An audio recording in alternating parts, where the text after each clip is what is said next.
precandidatos a presidente y vicepresidente de la Nación. Lista 137, principios y valores. Porque esto que marca Adrián muy bien es, viene habiendo bonos todo el tiempo, y con los bonos de alguna manera el gobierno lo que dice es que le están ganando a la inflación, no que le están empatando, que le están ganando. Digo, este recurso en términos políticos, si se quiere, válido es, porque de hecho sucede, pero ¿es justo, digo, es lo que corresponde? El bono es una forma de justificar lo que antes hablábamos. No hay que pagar bono, hay que pagar una asignación, la que corresponde, hay que pagar el beneficio que corresponde por ley. Ahora no que dependa del gobierno, es decir, en septiembre hay bono o no hay bono. La palabra bono, la verdad, es muy desagradable. Es muy desagradable porque la previsión social es un derecho.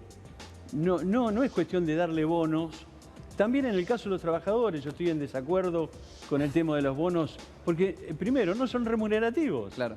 Entonces, ya ahí arrancamos con una idea negativa para el sistema previsional. Nada que ingrese al sistema previsional puede ser no remunerativo. Entonces es una forma de estafa el bono. Ahora le llaman plus, que es un poco más elegante, pero la verdad sigue siendo un bono.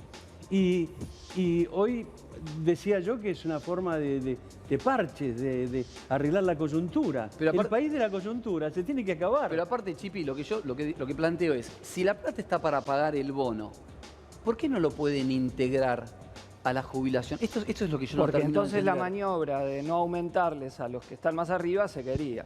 Entonces lo que hacen es, ¿pero qué implicancia hasta la tiene? dos mínima... ¿Pero qué implicancia tiene? No, es un montón de guita. Es mucha guita. El presupuesto nacional, vos pensás que esto no le están dando nada, es lo que les corresponde a ellos, que se lo afanaron con la inflación. Pero, entonces, después, como muy bien dice Chipi, te dicen, te doy esto y yo selecciono a quién se lo doy. No, pero además, imagínate. a ver, los técnicos del FMI opinan que acá se cobra mucho de jubilaciones. A mí me da una bronca cada vez que leo el staff report y dicen eso, porque ellos se gastan en un desayuno lo que acá cobra un jubilado en un mes. Y el otro hecho que acá se comentaba, hay ciertas cosas que se repiten pero que no son ciertas. El trabajo no registrado en Argentina está concentrado en ciertas áreas de la economía. Trabajo rural, trabajo doméstico, la construcción, textil, hotelería y gastronomía. Ahí tenés concentrado el grueso de ese 40% total de trabajo no registrado. Y la mayoría de estas áreas económicas son los convenios más flexibles, con menos derechos. O sea, donde tenés menos trabajo registrado, hay convenios con más derechos. Y tenés aparte una parte de trabajadores y trabajadoras, sobre todo jóvenes, que están registrados, pero que le han sacado todos los derechos porque le hacen fraude laboral y los contratan como monotributistas. Esto alusión a no plantear, digamos, una reforma laboral. Una reforma que quite derechos. Porque es falso que el trabajo no registrado es porque otros tienen aguinaldo, vacaciones, etc. Acá lo que hay que discutir es cómo rompemos con esa naturalización de que la juventud trabaja sin derechos. Sí, porque pero hoy a un joven, termino la idea nomás. Pero para el tema de monotributo, nada más, y yo solamente que es importante que la gente lo sepa, que te contraten y te pongan en monotributo significa que está mal. O sea, significa que está mal y hay una gran diferenciación entre un aporte en relación de dependencia para el día que te jubiles y un monotributo. Y también tiene diferencias en cuanto a los derechos. El aguinaldo, las vacaciones. O sea, no es que porque vos estás en monotributo estás en blanco. Sucede, eso Adrián? no es así. ¿Pero por qué sucede? Perdóname, Chipe. Bueno, pero no, porque ha habido una tendencia de algunas corporaciones globalizadas y otros locales que han generalizado la práctica de no tomarte con derechos. Entonces vos tenés, por ejemplo, en las aplicaciones... Perdón. Las corporaciones justamente son las que menos empleo... No. En el caso de las globalizadas... Las multinacionales no tienen chance. En bolsa, pero en lo que se llama la uberización del empleo, el empleo donde el que maneja un Uber es un monotributista, el que pedalea es un monotributista, te enfermas y no cobrás.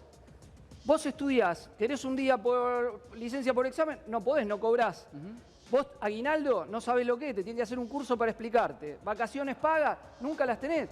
Entonces acá hay una tendencia de precarización general del empleo que impone el capital contra los trabajadores, que es lo que se quiere generalizar cuando dicen reforma laboral para... A ver, porque yo insisto, se trata de tener, obviamente está registrado, pero está registrado con todos los derechos laborales, no de laburar sin derechos. Chipi, lo sumo a Guillermo Moreno, que también está en el piso. ¿Qué tal, Guillermo? ¿Cómo estás?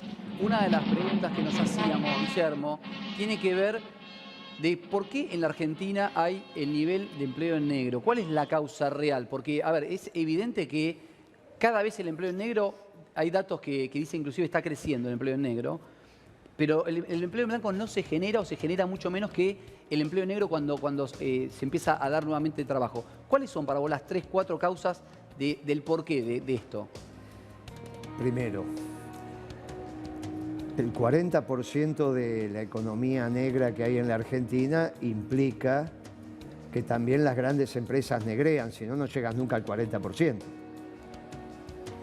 Empezando, si vos decís, bueno, ¿cómo se vende la parafina de YPF en el mercado? Sí.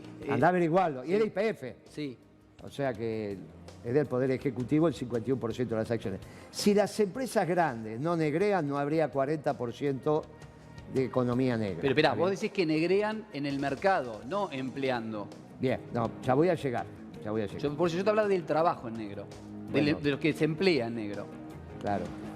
Si vos tenés un 40% de facturación en negro en la Argentina y las empresas grandes negrean, porque si no, no llegás al 40%, tiene que haber una correlación con el trabajo en negro también, porque hace parte del mismo proceso. Obviamente hay mercados y mercados. Vos no vas a pretender que el choripán en la cancha esté en blanco. Claro. ¿Está bien? Sí, claro. Los muchachos que venden las golosinas, las esquinas acá del Parque Lezama, no van a estar en blanco, no te dan ningún ticket cuando vos Hay lo pedís. mucho comercio que está en negro. Muy bien. Ahora, todo eso arranca, la saladita. Exacto. Bien, muy bien. Ahora, el hilado con el cual se producen las prendas de la saladita salen de 2 empresas. O sea que si eso está en negro, en algún lugar arriba también está en negro.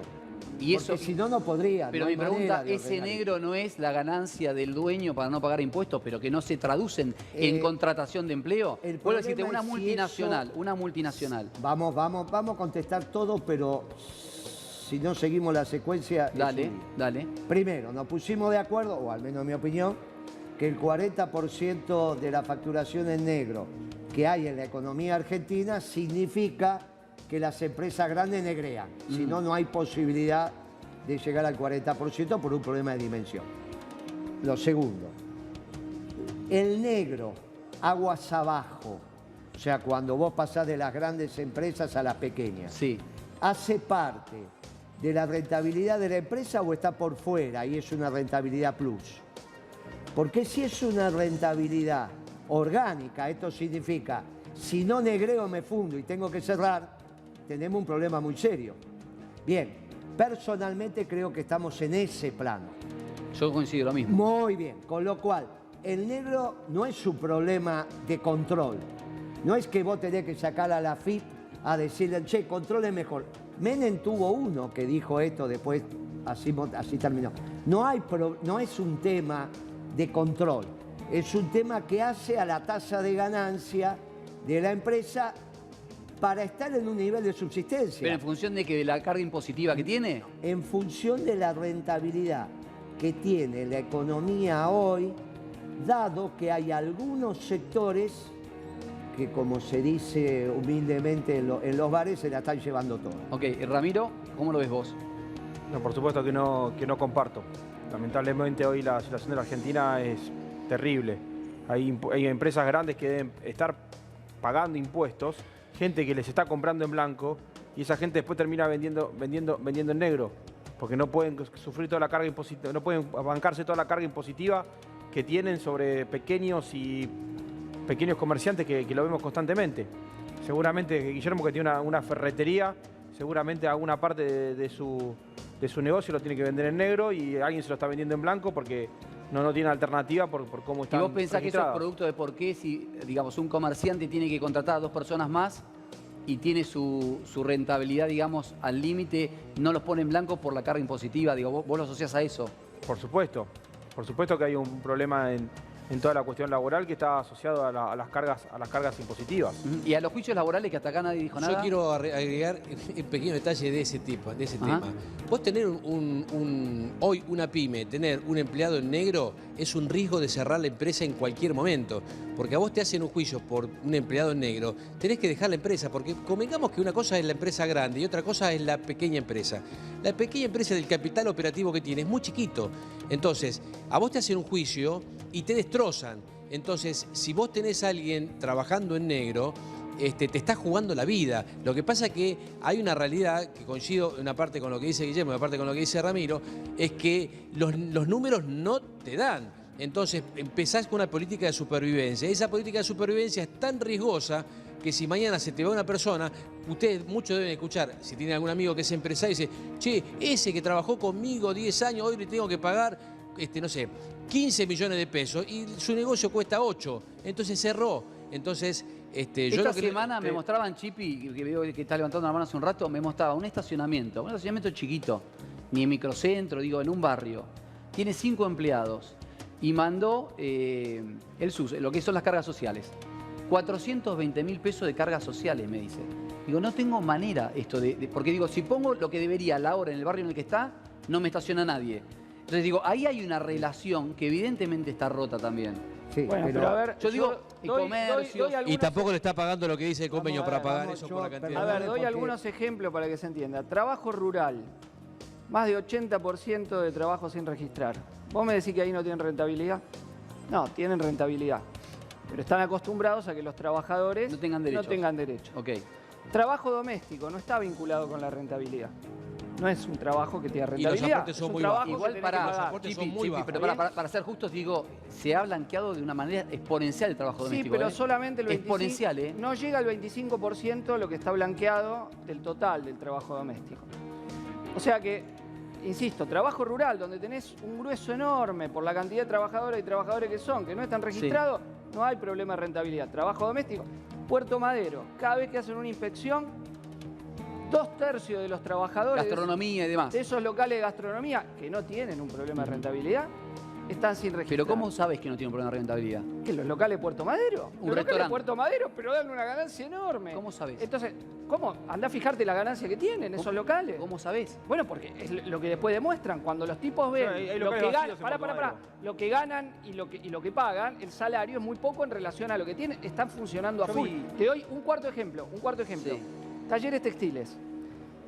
Lo que pagan la prenda en el trabajo no registrado es nada a lo que después te llega. Vos vas y compras un shopping, una prenda a precios siderales, y vos ves lo que